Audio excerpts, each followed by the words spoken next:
In football, some clubs win trophies. Others define an entire era. But every once in a while, a club becomes something more. It becomes the symbol of a nation.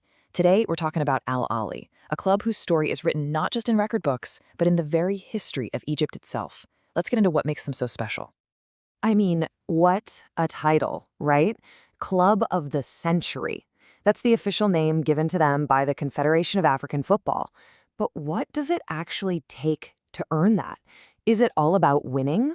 Or is there something, I don't know, something deeper going on? Well, okay, winning is for sure a huge part of it. This number right here, 26. That is the record number of continental titles Al Ahly holds. That's more than any other club in all of Africa. It's an absolutely staggering number that just screams decades of total dominance. But, as insane as those numbers are, they really don't tell the whole story. Not even close. To really get Al Ahly, you have to look past the trophy cabinet and focus on their name, on their identity. The real key isn't just in what they've won, but in who they are. And that story, it starts over 100 years ago. And it doesn't start on a football pitch. No, it started in the minds of students who wanted to build a whole new future for their country. To really get it, you've got to picture Cairo in the early 1900s. This was a time of massive political and social change. It was a moment where Egyptians were really starting to forge their own modern national identity, right in the face of all this foreign influence. And right in the middle of all this energy, a law student, Omar Lafi, he has this idea. He saw that Egyptian students needed a place of their own, a place to gather that was truly theirs, away from all the clubs that were dominated by foreigners at the time. So the name they chose was Al Ahly. In Arabic, that means the national.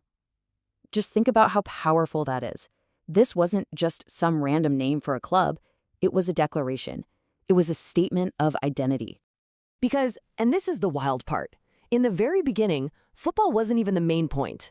Al Ahly was created to be a space for young Egyptians to meet up, to exercise, sure, but also to have political discussions.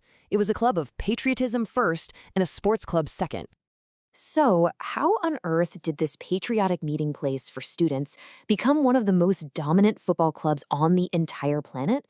Well, the shift kind of happened almost by accident. The club members, who were mostly students, just fell in love with football. So in 1909, they built their very first pitch.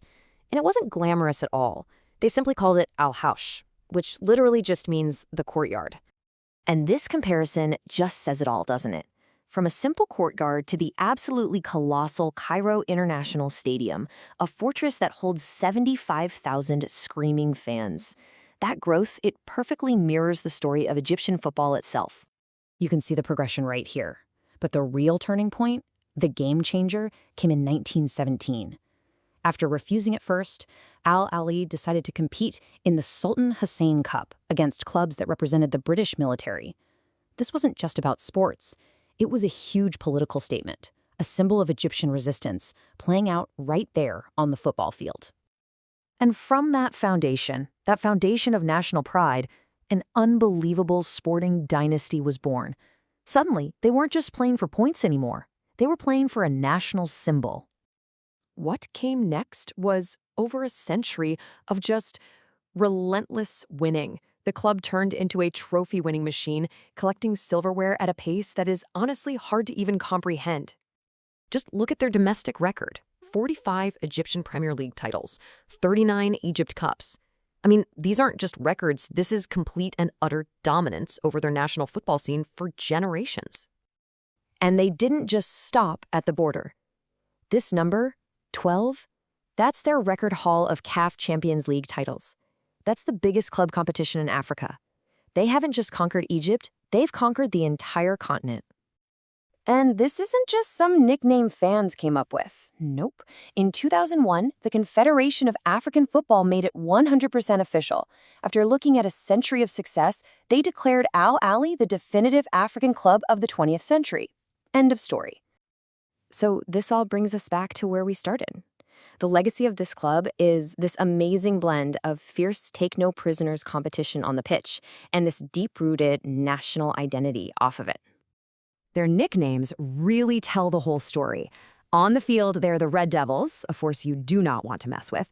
But off the field, they're the club of patriotism, honoring their founders. Their stadium is the Red Castle, and with a market value over 30 million euros, yeah, they're also Africa's most valuable club. And that's really the heart of it all. You just can't separate the two. The club's unbelievable drive to win, that relentless need to dominate, it's all fueled by its original purpose, to be a symbol of national pride and strength for Egypt. Which kind of leaves us with this one final thought. For a club like Al Ahly, being the national club isn't just about having Egyptian players or winning the local league. No, it's about carrying the story, the struggles, and the pride of an entire nation with them every single time they step out onto that pitch.